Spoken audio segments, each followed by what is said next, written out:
Hey guys, this is Billy from adultcello.com, and today I want to share 5 bow arm mistakes that I see basically every single week. It's no secret that developing a nuanced musical bow arm as an adult learner is a very challenging endeavor.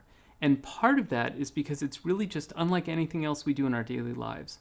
A lot of the process can feel a little bit counterintuitive and unnatural at times, so it makes sense that we all tend to experience the same technical hiccups as we piece things together. Now, before we dive in, if you happen to find this video helpful, please consider subscribing to this channel. I'd really appreciate it. All right, let's move to mistake number 1, a right elbow that stays too low. Now, why does this happen? I think a lot of times it comes from being told things like, try to relax, or sink your arm's weight into the string, and pretty soon we're going lower and lower with our arms in a misguided attempt to avoid tension. And by the way, learning to relax and sink your arm's weight into the string are indeed important things to shoot for. So why then is a low elbow such a problem? The thing is, if your elbow is consistently sitting below the height of your hand while you're bowing, the weight of your arm actually starts to pull the bow hair out of the string like this. And that's usually when you start to get that kind of surfacey sound where the bow hair is losing traction and not catching the string. So as a general rule of thumb, I like to keep the elbow at least the height of the hand. Now, if you do let the elbow drop near the frog, that's not always the end of the world, but you just need to make sure you bring it up right at the start of your next down bow. So how do we fix this habit? A simple mantra you can try at the start of your down bows is elbow up, finger down. As you begin a down bow, you're thinking about lifting the elbow slightly, not just moving the bow horizontally. And at the same time, letting the weight of your arm channel itself through the first finger and down onto the string.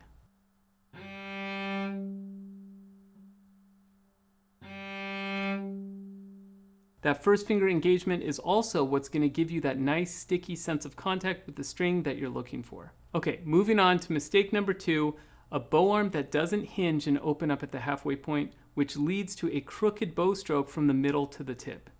Why does this happen? A lot of times it's because the person is thinking about the bow stroke in a very flat, two-dimensional way, kind of like straight bow equals straight line in space. But because the fingerboard is curved, the movement of the bow actually has to be slightly curved as well in order to stay parallel to the bridge. So if you don't hinge at the elbow around the halfway point, you eventually run out of upper arm, and then your elbow has no choice but to start drifting backward. And that's exactly what's going to pull the bow off track into a crooked position. So to fix this, I recommend trying the following exercise where you break the bow stroke into 2 very clear parts.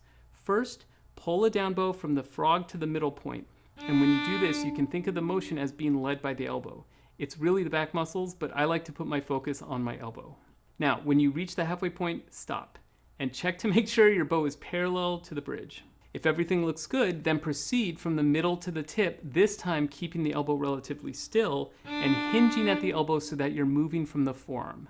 So, the first half of the bow you can think elbow, and the second half of the bow you can think forearm. On the A string especially, this is going to feel like you're actually pushing the bow away from your body, almost like a rowing motion over your right foot. Now, if you're at the tip and you want to return to the frog on an up bow, simply reverse the 2 motions exactly as if it's a mirror image. Once this exercise feels comfortable, you can remove the stop in the middle of the bow and smooth everything out into one continuous curved stroke. All right, mistake number 3 is a lack of pronation in the bow hand, especially in the second half of the bow.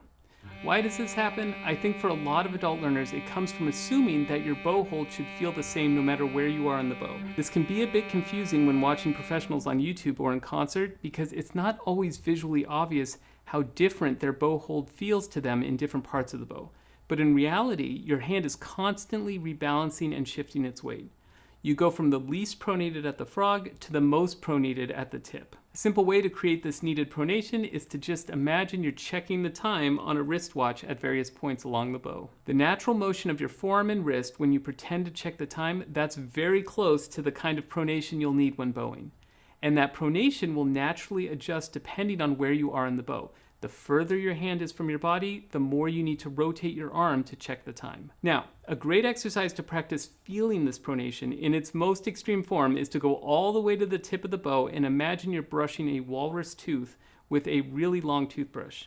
Now, when you do this, try to pin the bow hair to the string with just your thumb and first finger. Oh, and if this is new for you, you can please have your left hand ready to catch the bow in case it slips.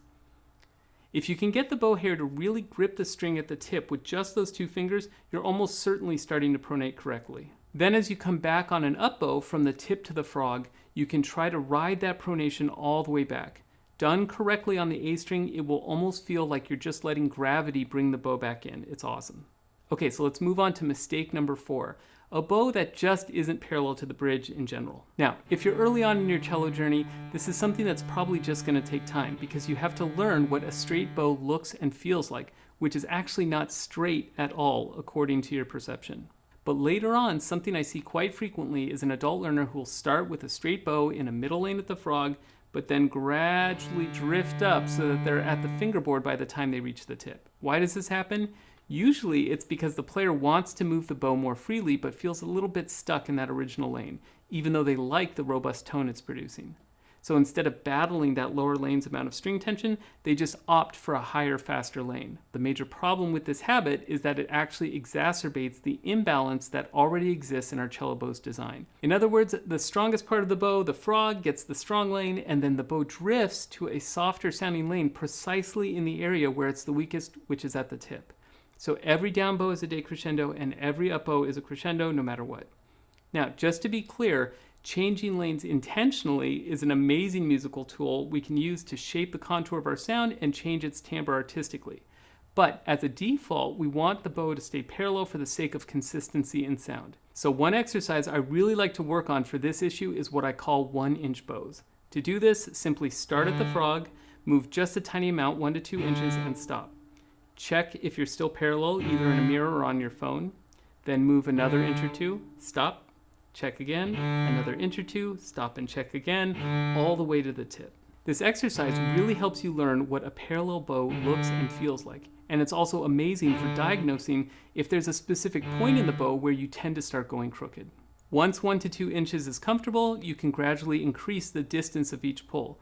3 to 4 inches, then go ahead and break up the bow into thirds, then into 2 halves, and eventually just practice sending full bows that are now deliciously parallel. And finally, let's look at mistake number 5, a bow that loses some contact in the middle of the stroke, either via the bow hair skidding out or bouncing around. There can be a few causes for this, including a low elbow like we talked about in mistake number 1, or a lack of pronation as discussed in mistake number 3. But actually, very often, a bow that's bouncing around unintentionally and losing contact can be the result of having too much tension in your bow hold. If your right hand is rigid in everything, fingers, thumb, the base row of knuckles, the palm itself feels a bit locked into place, it's kind of like driving a car with a suspension that's just too stiff. Every little bump gets exaggerated and the ride becomes very unstable because the wheels aren't hugging the road. So what we're really looking for is a hand that is soft and responsive. Now, one way that adult learners especially can start accessing a bit of that feeling a little more quickly is via the right analogy. So let's just give one a try. I want you to imagine you're going to lovingly pet a sleeping cat as you play a down bow. Remember, the cat's asleep, so we don't want to startle him, so we're not going to start abruptly. Just begin with gentle contact and then gradually sink in a little more weight and increase your bow speed once the cat's aware of your presence. So the motion itself is essentially U-shaped. A gentle start, a deep middle part, and then a light release. And now crucially, think about how your hand would feel petting a cat. Soft, flexible fingers that sink slightly into the fur. Try to emulate that feeling while holding the bow. Remember, if you pet a cat with a stiff hand, it's going to freak them out a little bit because they can sense that tension. So just try using your imagination to bring that same feeling into your bow stroke and see if anything changes for you. If the difference is immediately night and day, wonderful, but even if you feel 5% more relaxed and supple, that's a win. What I think you'll find is that the better you can create a U-shaped bow stroke with a supple bow hold, the less likely you'll be to lose connection or feel the bow bouncing around in the middle of your stroke. So, those are 5 bow arm mistakes that I see all the time and how to fix them. If you found this helpful, I'd love to hear which tip benefited you the most in the comment section. And again, if you'd like to see more content like this, please consider subscribing. I'd really appreciate it. See you next time.